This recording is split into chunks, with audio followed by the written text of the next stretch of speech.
Kepada Ibu Apoteker Natalia, waktu dan tempat kami silahkan. Selamat pagi, saya ucapkan kepada rekan-rekan semua, kepada para guru besar, profesor, dosen, dan teman-teman sejawat dan adik-adik mahasiswa yang saya cintai. Assalamualaikum warahmatullahi wabarakatuh. Salam sejahtera bagi kita semua. Salam Om Swastiastu, Namo Buddhaya, salam kebajikan dan salam sehat untuk kita semua. Pertama saya ucapkan terima kasih karena diberi kesempatan untuk berbagi ilmu, berbagi pengalaman tentang pengobatan antiretroviral kepada pasien ODA, yang tentu saja kalau pengobatan ini adalah ranah dari apoteker, begitu ya. Untuk kali ini saya akan membawakan materi tentang new antiretroviral in HIV therapy. Slide, ya.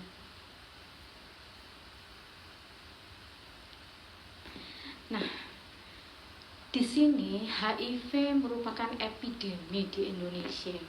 Dari data Kementerian Kesehatan pada tahun 2020, situasi pasien ODA itu sudah pada angka 543.100 pasien yang tersebar di seluruh wilayah Indonesia. Berbagi pengalaman di Rumah Sakit Dr. Sutomo sendiri, saya melayani 1 bulan itu kurang lebih 2.500 pasien rawat jalan, lebih dari 2.500 pasien rawat jalan dan rawat inapnya. Dan sekarang sudah mulai pelayanan kesehatan puskesmas itu diikut sertakan dalam melayani pasien ODA. Nah, dari sini kita bisa melihat ya betapa pasien ODA itu sekarang jumlahnya sudah bertambah banyak. Nah, ini kenapa jumlahnya bertambah banyak? Itu juga karena kasus-kasus baru yang banyak ketemu. Jadi ada konseling dan testing sehingga kasus-kasus baru ini banyak ditemukan sekarang. Begitu ya. Nah, bicara tentang antiretroviral terapi, tentang obat ARV, kita bicara dulu tentang siklus hidup virus HIV ini. Jadi yang tengah itu adalah sel limfosit T tubuh manusia. Nah, yang bulatan-bulatan kecil yang ada tonjolannya itu adalah virus bebas. Jadi virus bebas menginfeksi pasien, dia berikatan dengan reseptor CD4 pada sel limfosit T tubuh manusia. Di situ terlihat pada saat dia berikatan kemudian mengosongkan isinya, RNA virus di dalam sel limfosit T tubuh manusia itu berubah menjadi DNA melalui proses reverse transkriptase. Jadi RNA virus berubah menjadi DNA di dalam sel limfosit T tubuh manusia melalui proses reverse transkriptase. Kemudian ada proses di mana DNA virus itu bergabung dengan DNA sel limfosit T tubuh manusia.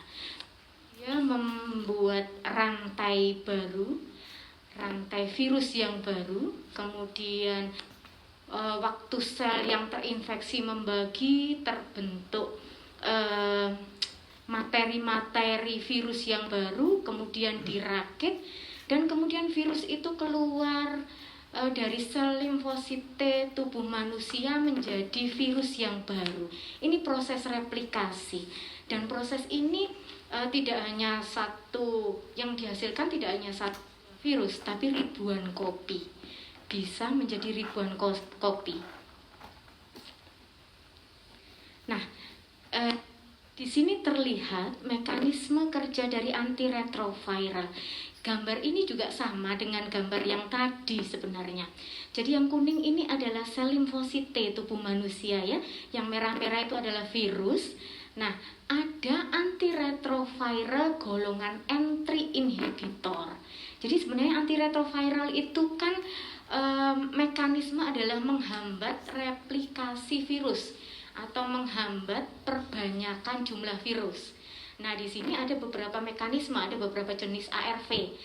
Nah, yang N3 inhibitor dia menghambat pada saat virus itu berikatan dengan reseptor pada sel limfosit T tubuh manusia ya. Kemudian ada ARV yang menghambat pada saat proses reverse transkriptase. Tadi proses reverse transkriptase itu sudah saya jelaskan di depan ya.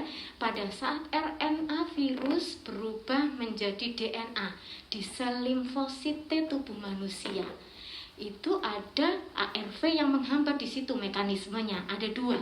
Ada nucleoside reverse transkriptase inhibitor, kemudian ada non-nucleoside reverse transkriptase inhibitor.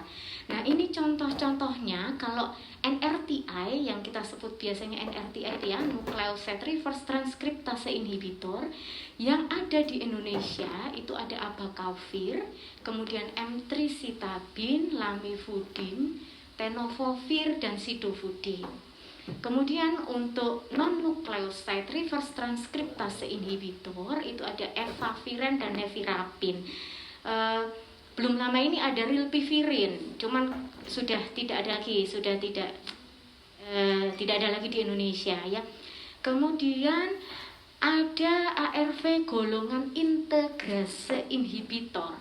Dia menghambat pada saat DNA virus bergabung dengan DNA sel limfosit T tubuh manusia. ARV jenis ini menghambat pada proses itu.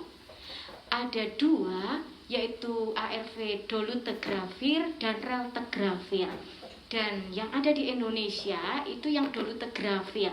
Yang saya beri merah-merah ini belum ada di Indonesia gitu ya.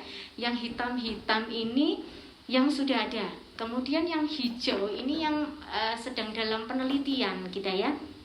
Nah, saya mau cerita dikit tentang golongan integrase inhibitor. Ini ARV yang paling baru di Indonesia.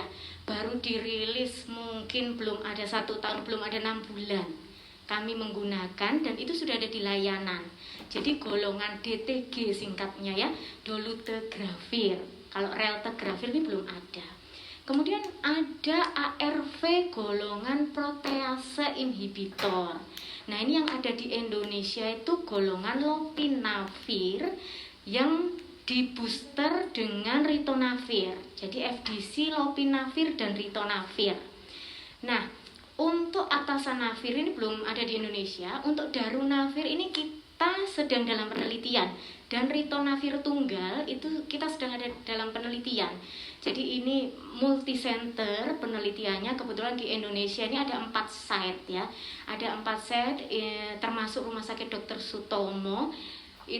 Kemudian ada di Makassar, di Jogja dan RSCM. Ini seluruh dunia penelitiannya. Cuman di Indonesia ada 4 site untuk obat dolutegravir, darunavir dan ritonavir. Ini harapan baru bagi pasien ODA.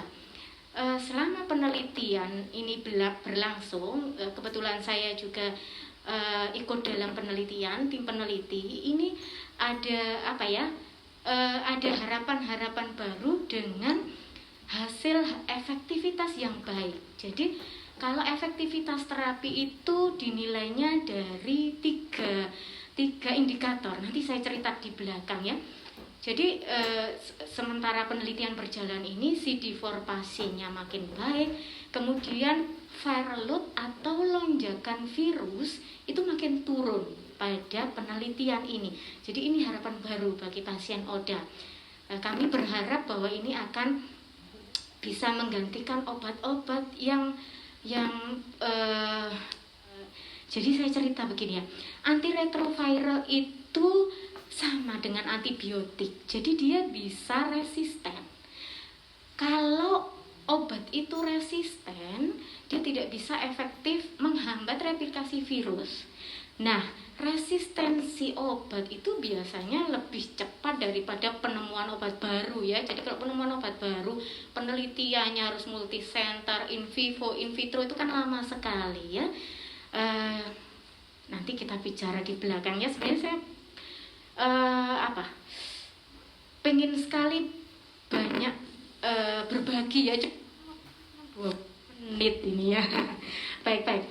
Kemudian ini untuk tujuan antiretroviral terapi. Jadi ARV yang saya bilang tadi itu adalah hambat replikasi virus pada mekanisme-mekanisme yang saya tunjukkan tadi. Kalau virus itu dihambat replikasinya, pastinya akan menurunkan jumlah virus dalam darah bisa sampai level yang tidak terdeteksi. Tapi jangan salah, meskipun tidak terdeteksi, virusnya masih tetap ada, ya. Jadi pasien itu masih bisa menularkan walaupun presentasinya lebih kecil, ya, lebih kecil gitu ya. Kemudian kalau virusnya makin sedikit, tentu saja daya tahan tubuh pasien ini kan jadi makin baik ya. Karena virus HIV ini kan dia menyerangnya ke kekebalan tubuh manusia. Jadi kalau virusnya makin sedikit, kekebalan tubuh makin baik, tentu saja infeksi oportunistik tidak bisa masuk ke pasiennya. Pasiennya bisa sehat sama seperti kita, gitu ya. Kalau tidak ada infeksi oportunistiknya, pastinya akan mencegah progresivitas penyakit, memperbaiki kualitas hidup, dan mengurangi transmisi atau penularan, gitu ya.